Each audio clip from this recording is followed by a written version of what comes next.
દેવભૂમિ દ્વારકા જિલ્લાના મુખ્ય મથક જામખંભાળિયાના પરેડ ગ્રાઉન્ડ ખાતે ડિજિટલ સહાય વિતરણ સમારોહ યોજવામાં આવ્યો હતો। આ સમારોહમાં મંત્રી ભાનુબેન બાબરિયા તેમજ ભીખુસિંહજી પરમારના વરદ હસ્તે ડિજિટલ સહાય વિતરણ ખુલ્લું મૂકવામાં આવ્યું હતું। સામાજિક ન્યાય અને અધિકારિતા વિભાગની યોજનાઓના લાભાર્થીઓ પૈકી મુખ્ય સ્ટેજના રાજ્યના 19 અને જિલ્લાના 3,53,407 લાભાર્થીઓને લોન સહાયના ચેક તેમજ માતા યશોદા એવોર્ડ મહાનુભાવોના હસ્તે આપવામાં આવ્યા હતા।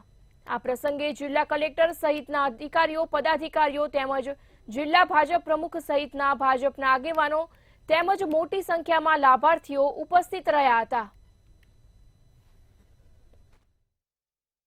અત્યારે દેવભૂમિ દ્વારકા ખાતે લોન અને સહાય વિતરણનો કાર્યક્રમનું આયોજન કરવામાં આવ્યું હતું। આની અંદર આશરે 125 કરોડ રૂપિયા જેટલું ડીબીટીથી ડાયરેક્ટ લાભાર્થીના ખાતામાં આપણે લાભ આપ્યો છે। અને આજના આ કાર્યક્રમમાં આપણા માનનીય મંત્રી શ્રીમતી ભાનુબેન બાબરિયા મેડમ અને રાજ્ય કક્ષાના મંત્રી શ્રી ભીખુસિંહજી પરમાર સાહેબ પણ એમની ઉપસ્થિતિ અહીંયા આગળ હાજર હતા। અને તમામ લાભાર્થીઓ અત્યારે જુદા જુદા જિલ્લામાંથી કુલ 19 જિલ્લાના લાભાર્થીઓને આપણે અત્યારે આ લાભ આપ્યો છે અને એ તમામના ખાતામાં ડીબીટીથી આ પૈસા ટ્રાન્સફર થઈ ગયા છે।